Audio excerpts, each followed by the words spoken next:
ప్రస్తుతం మనం శ్రీరామ జన్మభూమి అయినటువంటి అయోధ్యలో ఉన్నాం.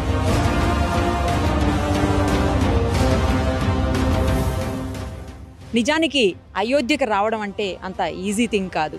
కానీ కేవలం సుమన్ టీవీ ప్రేక్షకుల కోసం రామమందిర నిర్మాణాన్ని మీకు చూపించాలి అన్న ఉద్దేశంతో ఇంత దూరం సుమన్ టీవీ వచ్చింది.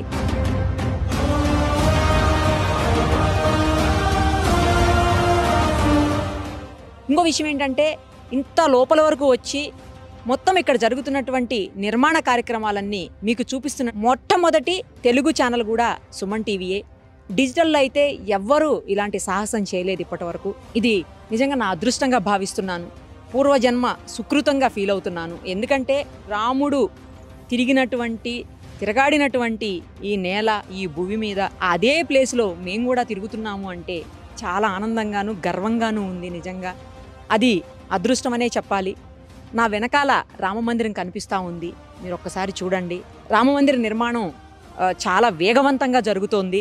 2000 మంది పనివాళ్ళు అనకూడదు, నిజానికి 2000 మంది భక్తులు మందిర నిర్మాణ కార్యక్రమంలో పాల్గొంటా ఉన్నారు. దాదాపు 500 ఏళ్ల పాటు అటు హిందువులకి ఇటు ముస్లింలకి మధ్య గొడవలు జరిగి చివరకు హిందువులు సాధించుకున్నటువంటి ఈ స్థలంలో దేవస్థాన నిర్మాణం అనేది గొప్ప విజయంగా హిందువులందరూ భావించేటువంటి పరిస్థితి. భారతదేశంలోని ప్రతి ఒక్కరూ కూడా తమ వంతు సాయంగా లేదా తమ వంతు భాగంగా ఈ నిర్మాణ కార్యక్రమంలో రాళ్ళు అందించో లేకపోతే ఇంకోటి అందించో విరాళాలు ఇచ్చో మొత్తానికైతే పార్టిసిపేట్ చేస్తూ ఉన్నారు. చాలా గొప్ప విషయం అని చెప్పాలి. నిజంగా మనం కూడా లోపలికి వెళ్ళి చూద్దాము. అంతటి మహద్భాగ్యం కలిగించేటువంటి ఆ నిర్మాణం ఎలా ఉందో.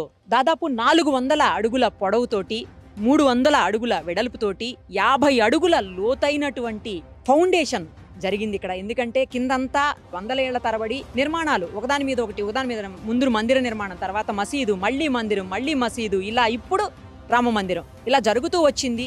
సో కిందంతా కూడా డెబ్రిసే ఉంటుంది. మొత్తం ఆ డెబ్రి అంతా తీసి గట్టి నిర్మాణం, అది కూడా ఎక్కడ మీకు కాంక్రీట్ కానీ లేకపోతే సిమెంటు లేదా స్టీలు, ఐరన్ ఇవేమీ వాడకుండా కేవలం స్టోన్స్ తోటి చేస్తున్నటువంటి ఒక గొప్ప నిర్మాణం ఇది. తప్పకుండా అయోధ్యలో జనవరి 20వ తారీఖున మనందరికీ అందుబాటులోకి రాబోతున్నారు స్వామివారి దర్శనానికి. అందరూ కూడా విజిట్ చేయండి. ఫస్ట్ అయితే లోపలికి వెళ్ళి ఒకసారి చూసొద్దాం రండి.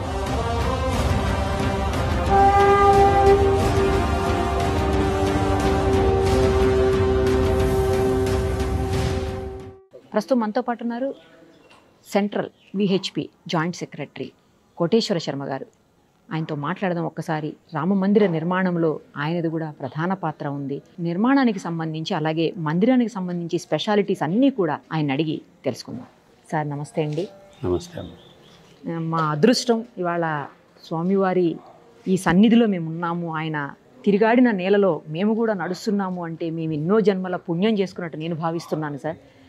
మీరైతే ఇంకా అదృష్టవంతులు. తెలుగువారిగా ఇక్కడే గత కొన్నేళ్లుగా ఉంటూ స్వామివారికి సంబంధించినటువంటి ఈ అన్ని కార్యక్రమాల్లో మీరు మీ వంతు పాత్ర పోషిస్తున్నారు. ఈ నిర్మాణం చూస్తుంటే అసలు ఇట్లా గూస్ బంప్స్ వస్తున్నాయి సార్.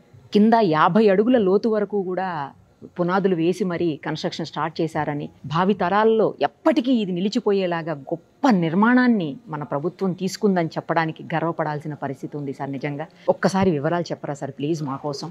దేవాలయ విముక్తి కోసం అని చెప్పిన 500 సంవత్సరాలు పోరాటం జరిగింది సార్. సుమారుగా 495-96 సంవత్సరాల పోరాటంలో చివరికి విజయాన్ని హిందూ సమాజం సాధించింది. 1984వ సంవత్సరంలో విశ్వ హిందూ పరిషత్కి దేశంలోని ధర్మాచార్యులందరూ కలిసి శ్రీరామ జన్మభూమి విముక్తికి సంబంధించిన పోరాటాన్ని ఇప్పటి వరకు ఉత్తరప్రదేశ్ ప్రజలు, అయోధ్య సాధు సన్యాసులు నిర్వహిస్తూ వచ్చారు. ఇక నుంచి మీరు నిర్వహించవలసింది అనేటువంటి బాధ్యతను అప్పగించినటువంటి ధర్మిల. దీనికి సంబంధించి 1984లో ఢిల్లీలో విజ్ఞాన మందిరంలో ధర్మాచార్య సమ్మేళనంలో ఈ బాధ్యతను విశ్వ హిందూ పరిషత్కి అప్పగించారు. ఆ రోజు నుంచి విశ్వ హిందూ పరిషత్ యొక్క ఆధ్వర్యంలో ఈ ఉద్యమం అనేటువంటిది విశ్వవ్యాప్తమై చివరికి దాదాపుగా 84 సంవత్సరం నుంచి 2019వ సంవత్సరం వరకు ఈ పోరాటాన్ని విశ్వవ్యాప్తం చేయడము, తద్వారా విజయాన్ని సాధించడము, రకరకాలైనటువంటి అడ్డంకులు వీటన్నిటిని ఎదుర్కొంటూ చివరికి సుప్రీంకోర్టు యొక్క నిర్ణయం ద్వారా మందిర నిర్మాణం కోసం చెప్పని మార్గం సుగమం అవడము, మొదటి నుంచి విశ్వ హిందూ పరిషత్ ఆధ్వర్యంలో ప్రకటించినటువంటి మందిర నమూనాలోనే ఈ మందిరాన్ని నిర్మాణం చేయాలనేటువంటి నిర్ణయం చేయడం, అట్లాగే మొదటి నుంచి కూడా ఇది చిరకాలము నిలిచి ఉండవలసినటువంటి శాశ్వతమైనటువంటి కట్టడంగా ఉండాలనేటువంటి ఉద్దేశంతో సిమెంట్ కానీ ఇనుము కానీ ఉపయోగించకుండా దేవాలయం స్టోన్ స్ట్రక్చర్గా నిర్మాణం చేయాలి అనే నిర్ణయం మేరకు ఆ రకంగా సిమెంట్ని ఉపయోగించడం జరగలేదు. ప్రత్యేకమైనటువంటి మెటీరియల్ తయారు చేసి దాన్ని ఆధారంగా ఈ పునాది వేసుకురావడం అనేటువంటి జరిగింది. ఈ డెబ్రిస్ కారణంగా దీనికి లోడ్ బేరింగ్ స్ట్రెంగ్త్ ఉండదు అని అనేటువంటి ఎక్స్పర్ట్స్ చెప్పడంతో దాన్ని మొత్తాన్ని కూడా తొలగించి ప్రత్యేకంగా పునాది నిర్మాణం చేయాలన్నారు. కాబట్టి ఆ రకంగా దీన్ని 400 అడుగుల పొడవు, 300 అడుగుల వెడల్పు, 50 అడుగుల లోతు నుంచి మట్టిని తీసేసి తిరిగి దీన్ని మళ్ళీ ఒక ప్రత్యేకమైనటువంటి ఒక బండరాయిలాగా ఈ పునాది నిర్మాణం చేయడం జరిగింది. దానిపైన ఈ దేవాలయం యొక్క నిర్మాణం. ఈ పునాది పైన 22 అడుగులు ఎత్తున గ్రానైట్ తోటి పీఠం, ఈ పీఠం పైన దేవాలయం యొక్క స్తంభాలు, దేవాలయం సూపర్ స్ట్రక్చర్ అనేటువంటిది నిర్మాణం జరుగుతుంది. దీనికి కావాల్సినటువంటి శిల్పాలని 1990వ సంవత్సరం నుంచి అయోధ్యలోను, రాజస్థాన్లోను కూడా శిల్పాలు చెక్కే పని ప్రారంభించాం. ఆ రకంగా తీర్పు వచ్చే నాటికి గ్రౌండ్ ఫ్లోర్ కావాల్సినటువంటి స్తంభాలు చెక్కడం పూర్తి అయిపోయింది. Okay sir. ఇక వెంటనే పునాదులతోటి ప్రారంభం చేసి దేవాలయాన్ని అతి త్వరగా పూర్తి చేయాలనేటువంటి ఉద్దేశంతో ఆ రకంగా యోజన చేయడం జరిగింది. ఈ దేవాలయం యొక్క శైలి భారతదేశంలో అనేకమైనటువంటి శిల్పకళా పద్ధతులు ఉన్నాయి. దక్షిణ భారతదేశంలో చోళ శైలి, హొయసాల శైలి, ఈ రకమైనటువంటి చాళుక్య శైలిలో ఉండేటువంటి దేవాలయాలు మనకు కనిపిస్తాయి. ఒరిస్సా ఇటువైపున కళింగ స్టైల్లో దేవాలయాలు ఉంటాయి. ఇది ఉత్తర భారతదేశంలో నాగరి స్టైల్లో దేవాలయ యొక్క నిర్మాణం జరుగుతుంది. నాగరి స్టైల్ అంటారు దీన్ని. సోమనాథ్ దేవాలయం యొక్క నిర్మాణం కూడా ఇదే శైలిలో జరగడం జరిగింది. అదే రకంగా డిజైన్ చేయడం, దానికి తగినటువంటి విధంగా అన్ని ఏర్పాట్లు చేయడం. ఇట్లాగా నిర్ణయం వచ్చిన తర్వాత ట్రస్టు రామజన్మభూమి మందిర నిర్మాణానికి సంబంధించినటువంటి నిర్మాణ బాధ్యతని ఎల్ఎన్టీ వాళ్ళకి కాంట్రాక్ట్ అప్పగించడం జరిగింది. అప్పటి నుంచి దీనికి సంబంధించినటువంటి పనులు పూర్తవుతూ ఇప్పుడు ఈ సంవత్సరం 2024వ సంవత్సరం జనవరి నెలలో దీన్ని ప్రాణప్రతిష్ఠ చేయాలి, గ్రౌండ్ ఫ్లోర్ దేవాలయం నిర్మాణం చేసి అనేటువంటి నిర్ణయానికి అనుగుణంగా దేవాలయం నిర్మాణం దాదాపుగా పూర్తయింది. మిగిలినటువంటి 2-3 నెలల్లో ఫినిషింగ్ టచెస్ అవి ఇచ్చి ఇది జనవరి నాటికి ప్రతిష్ట పూర్తి చేసేటువంటి విధంగా కార్యక్రమం యోజన ట్రస్ట్ చేయడం జరిగింది. విశ్వ హిందూ పరిషత్ ట్రస్ట్కి కావాల్సినటువంటి అన్ని రకాలైనటువంటి సహాయ సహకారాలు అందించడం మొదటి నుంచి జరుగుతూ ఉన్నదే కాబట్టి అదే రకంగా కొనసాగుతుంది. ఈ దేవాలయం గ్రౌండ్ ఫ్లోర్లో రాముల వారి యొక్క విగ్రహాన్ని ప్రతిష్ఠ చేయడం జరుగుతుంది. 1949 సంవత్సరము డిసెంబర్ 22వ తేదీ అర్ధరాత్రి ఖాళీగా ఉన్నటువంటి రామ జన్మభూమిలో మందిరం యొక్క మధ్య భాగంలో గర్భగృహంలో రామ, లక్ష్మణ, భరత, శత్రుఘ్నులు నలుగురు అన్నదమ్ముల యొక్క బాలరాముల రూపంలో విగ్రహాలు వెలిసినాయి. అంతకుముందు విగ్రహాలు ఎప్పుడు తొలగించారు అనేటువంటిది మనం చెప్పలేం. 1528వ సంవత్సరంలో విధ్వంసం చేసిన తర్వాత మసీదుగా మార్చడం, తర్వాత దేవాలయం పునర్నిర్మాణం, మళ్ళా మసీదు, ఈ రకమైనటువంటి చేతులు మారుతూ వచ్చినటువంటి స్థితిలో చరిత్ర ఆధారం ప్రకారంగా 1857వ సంవత్సరం తర్వాత నుంచి దేవాలయం ఖాళీగా ఉంది. అంతకుముందు విగ్రహాలు ఉన్నాయా లేవా అనేటువంటిది లేదు. కేవలం రామజన్మభూమినే ప్రజలు పూజించుకుంటూ ప్రతి సంవత్సరము జరగవలసినటువంటి ఉత్సవాలు ఇవన్నీ కూడా ప్రజలు నిర్వహించుకుంటూ వచ్చారు అయోధ్యలో రామజన్మభూమిలో. ఆ రకంగా రామజన్మభూమి అనేటువంటిది ఆరాధ్యమైనటువంటిది అని చెప్పి రామజన్మభూమి హిందువులు కావాలనేటువంటి పోరాటం జరుగుతూ వచ్చింది. ఆ రకంగా విగ్రహాలు వెలిసినప్పటి నుంచి విగ్రహాలకు పూజ జరుగుతోంది. మహమ్మదీల పక్షం వాళ్ళు ఈ దేవాలయంలో విగ్రహాలు వెలవలేదు, తీసుకొచ్చి పెట్టారు అని చెప్పిన కోర్టుకు వెళ్ళటం, కోర్టు సాక్ష్యముల ఆధారంగా ఇవి వెలిసినటువంటి విగ్రహాలే, ఎవరు తెచ్చి పెట్టినవి కాదు అని చెప్పని, దీన్ని తొలగించడానికి వీల్లేదని చెప్పని జిల్లా కోర్టు తీర్పునివ్వడం, అప్పటి నుంచి పూజలు జరగడం, ఈ రకమైనటువంటి పద్ధతిలో దేవాలయంలో ఆ విగ్రహాల యొక్క పూజ అప్పటి నుంచి జరుగుతూ ఉంది. 1949లో ఇవి వెలిశాయి.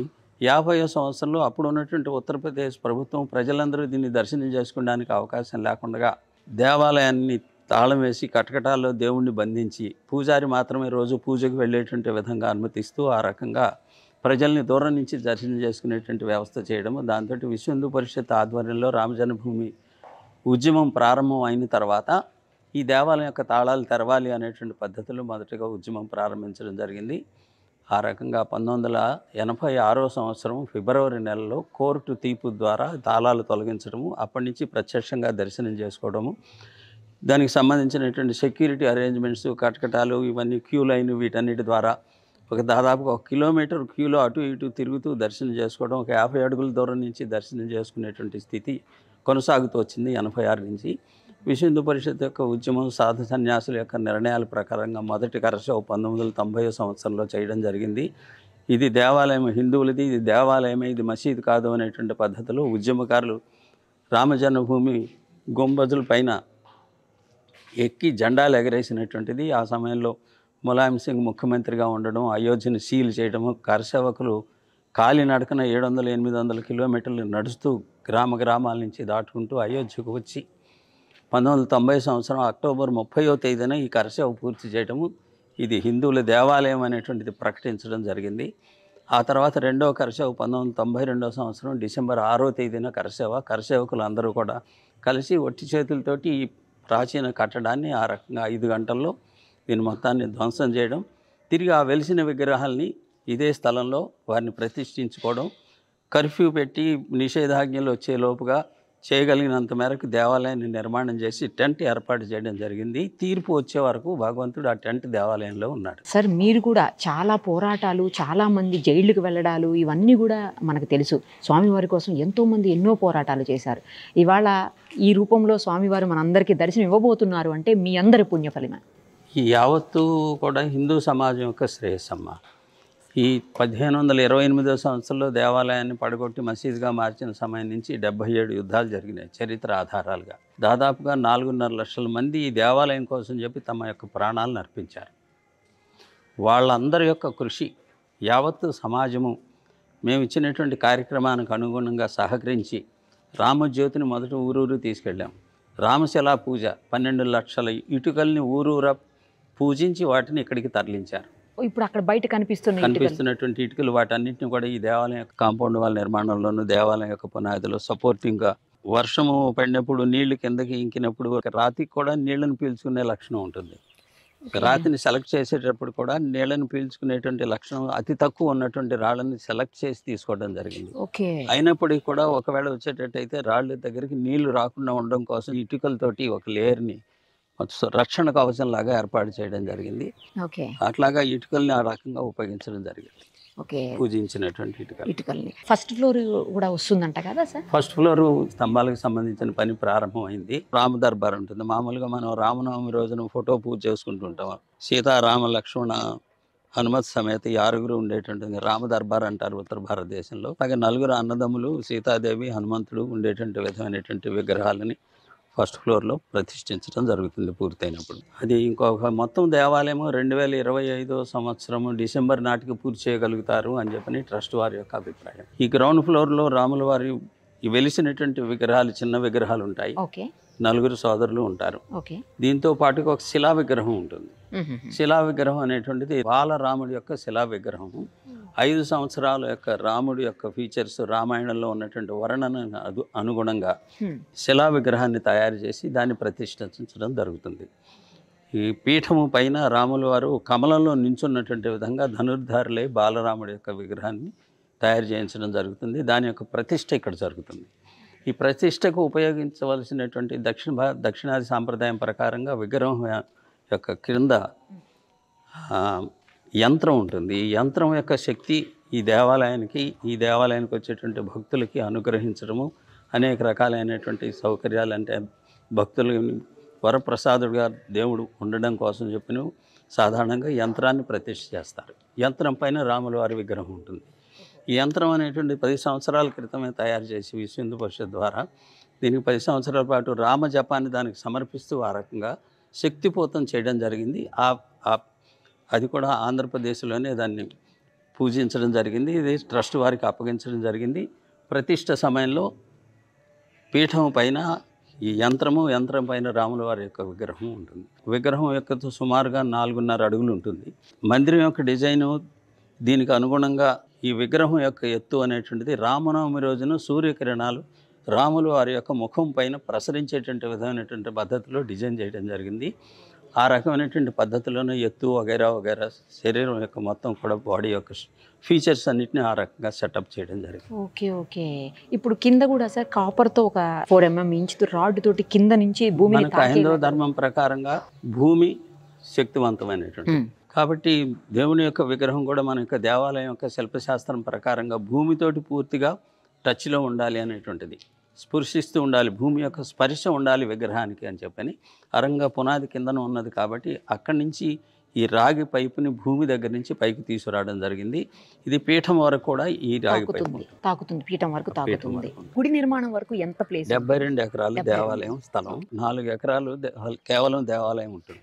4 ఎకరాలు మొత్తం దేవాలయ కన్స్ట్రక్షన్ అంతా 4 ఎకరాలు ఉంటుందా సార్? ఓకే. ఈ శిల్పకళ అంతా కూడా చాలా రకరకాల దేశాల నుంచి, రాష్ట్రాల నుంచి వచ్చిందని విన్నాం సార్. శిల్పాలు చెక్కేటువంటి వాళ్ళు ఒరిస్సా నుంచి, రాజస్థాన్ నుంచి శిల్పాలు చెక్కుతారు. దేశం మొత్తం నుంచి రకరకాలైనటువంటి పద్ధతులు ఈ దేవాలయ యొక్క నిర్మాణంలో దేశం మొత్తం యొక్క సహకారం ఉంటుంది. ఈ శిలలన్నీ కూడా రాజస్థాన్ నుంచి వచ్చాయి. రెడ్ శాండ్ స్టోన్ అంటారు ఈ దేవాలయ నిర్మాణం. మార్బుల్, గర్భగృహం మార్బుల్ తోటి నిర్మాణం చేయబడుతుంది కాబట్టి ఇవన్నీ కూడా రాజస్థాన్ నుంచి వచ్చాయి.